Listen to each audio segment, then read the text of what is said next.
અહેમદાબાદ મિત્ર ન્યૂઝમાં આપનું સ્વાગત છે। સુરતમાં હત્યાની એક ચોંકાવનારી ઘટના સામે આવી છે। પતિએ સૂતેલી પત્નીને 2 દીકરીઓની આંખ સામે જ ગળું કાપીને હત્યા કરી નાખી।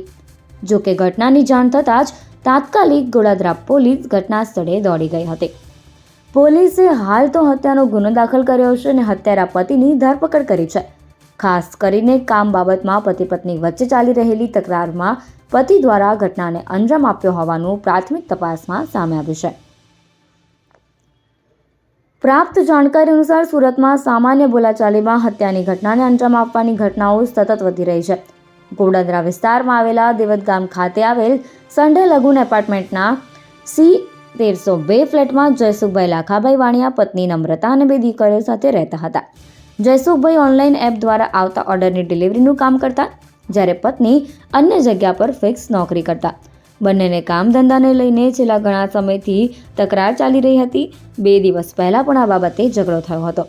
આ હત્યાની ચોંકાવનારી ઘટના બાદ દીકરીઓએ દાદાને ઉઠાડ્યા હતા અને નમ્રતાબેનને તાત્કાલિક નજીકની હોસ્પિટલમાં લઈ જવાયા હતા।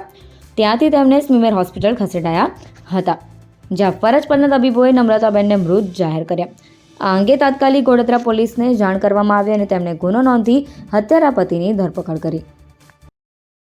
અહેમદાબાદ મિત્ર ન્યૂઝની યુટ્યુબ ચેનલને સબસ્ક્રાઇબ કરો અને બેલ આઇકોન જરૂરથી દબાવો, જેથી દરેક મહત્ત્વના વિડીયોની નોટિફિકેશન તમને મળતી રહે।